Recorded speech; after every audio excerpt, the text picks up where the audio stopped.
pay attention. I'm going to need a Gary Coleman, 2 go-bows, that old redhead, and a butt plug if we've got one lying round. The plug, just remind me again? Is the rubber safety cap that goes on the baby pin, which is on the end of a combo stand. I'm pretty sure it's in that rag bag, right next to the meat axe and the C47s. Come on. And tell the best boy if he doesn't bring me that damn blonde, I'm going to fucking strangle him. No, not you. Got it, boss. Let's talk all things Gaffer. What is Gaffer? What do they do? He's built for carrying C-stands. What are some of the funny things they might say on set? Best boy, Mambo combo, hotbox. And today we're talking to none other than David Chomiak. top gaffer in the business, and he's getting loose-lipped today, spilling secrets that he probably shouldn't. Do you know how the horse got up there or not? I have no clue. Filmmaking 101 can get a little bit boring sometimes. Especially when it comes to talking about lights and tape and wires and... Here is our non-boring guide to being a gaffer. What is a gaffer? So usually how I describe my role on set is I am the manager of the lighting team. I'm not just a person who knows technical stuff, and I'm not just a person who knows artistic stuff. Most of the time, I'm a person who combines these skills with the ability to assign specific tasks to specific people. I'm coordinating this whole machine of people in the G&E department. G&E stands for grip and electric. So I have a best boy and I have my key grip. The third person, who is also important, is my board operator. A board operator is just the guy who sits behind the desk and programs all the lights when there's like more sequencing and effects needed. These people basically come from the concerts and AV venue world, more from, festivals. But the most important is going to be your key grip, best boy and board operator. There is a lot of funny language. There is a lot of funny terms that gaffers use. I mean, generally on film sets. Would you share some of those with our listeners? Because this is what we are waiting for. Yes, and this is going to be lighting specific even. Fantastic. Serve them up. The mighty list. So we have butt plug. Butt plug is basically a converter plug. It's used when you have a combo stand, which means a receiver in the stand. So it's a bigger hole, and you plug the hole with the butt plug, and you have a junior pin coming out of the stand. So you can have smaller fixtures on bigger stands. I think it makes sense. We'll allow it. Then we have Mambo combo. Mambo combo. Mambo combo. Mambo combo is the biggest combo stand that you have. It's like a huge combo stand. Oh, kind of. Yeah, okay. That's why it's a Mambo combo. Yeah, so it also, I think we can let it slide, I think. Yeah, we'll allow. Then we have the best boy. Yeah, who is a best boy? So, I mean, I'm the best boy, right? of course. That's good. There can be 2 best boys. There can be a best boy electric and best boy rigging. When you say best boy, the first thing that comes into mind is the right hand of the gaffer. He's a technical person who takes care of the equipment, takes care of inventory. He usually helps, coordinate the lighting technicians. It depends on how big the set is and how many roles we can divide. But yes, the best boy is the right hand of the gaffer, basically. Okay. Any more lingo? We have more. Oh, we you have more. Okay, we let's do fire have through. more. So we have hotbox. A hotbox doesn't include anything illegal. It includes a distribution box that is under power or some other equipment that's under power. We have blonde and redhead. The reason I'm, talking about these together is because there are 2 types of very classic lights. A blonde and the redhead is usually open face, meaning there's no modifier. It's just blasting harsh light. And it's very small usually. It's like this size. It's a very compact, very cheap fixture.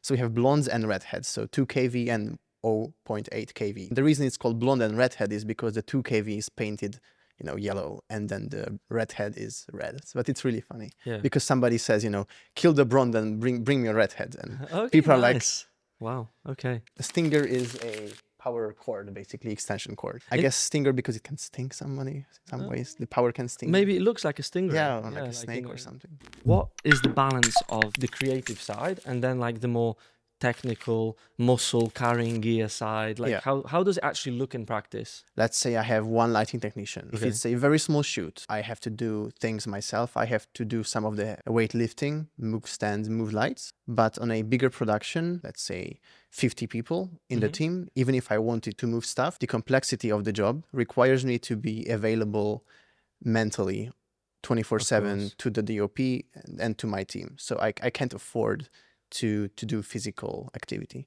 I'm sure it varies from project to project, but do you actually have a lot of input how the final image looks? The relationship between a gaffer and DOP is actually a very important thing. Some DOPs allow a lot more freedom. They have more trust, or they're just used to that kind of workflow. Some DOPs prefer to have more control over lighting, so they would want to choose, fixtures themselves, this light and that light.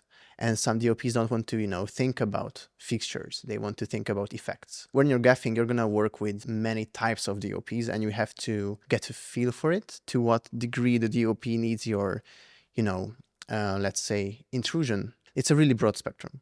Could you tell us one of your juiciest anecdotes? Like, I want a couch to create a special, anything at all that comes to your mind as like a juicy story to share about your time as a gaffer.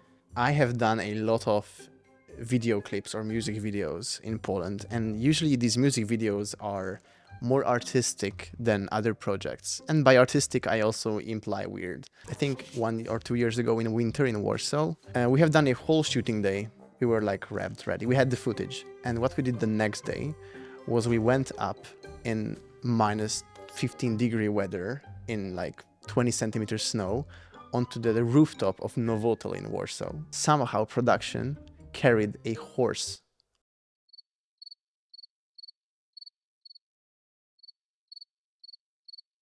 Up to the rooftop, a live horse. We have installed a projector, and we proceeded to project the previous day's footage onto the horse at night, and then we recorded this. And the horse was running or stationary? It was just stationary. It was just, I think it was doubting why it even exists at that point. And Do you know how the horse got up there or not? I have no clue. I think it was like a crane or something. I'm not sure. I don't know how the horse got there, but to me it was one of the funniest moments of like projecting already recorded stuff onto the horse and then re-recording that.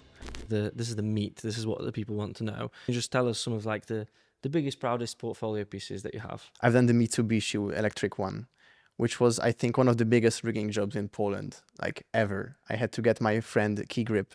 A key grip is a person who is like the most professional person when it comes to mounting and installing, equipment on like cranes and in studios. And I had to get him from LA to construct this for us because it was such a huge construction. Okay. That there was no specialized person in Poland to do it. So Hollywood came to Poland. Yeah, Hollywood came to You brought Poland. Hollywood Yeah. to Poland. Okay. Yeah.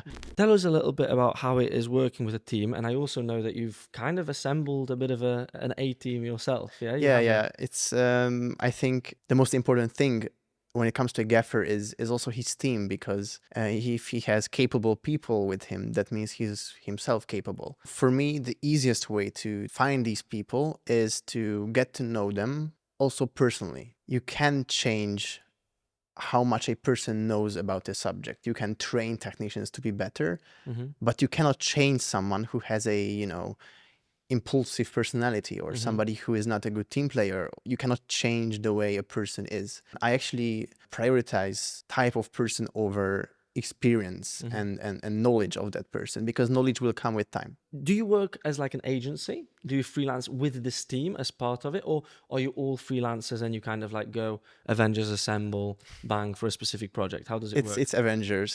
So basically, say no more.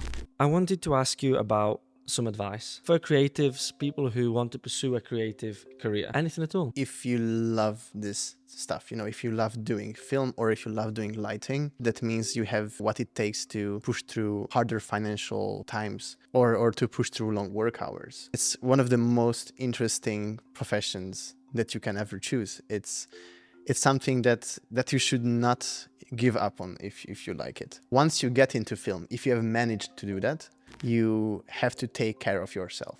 It's not a forgiving business. You have long work hours, you have things to carry. You need to, really respect your safety. You need to learn how to, lift heavy things. You need to learn how to say no to projects, to producers. When you've been working for 16 hours straight, you need to have your own boundaries professionally.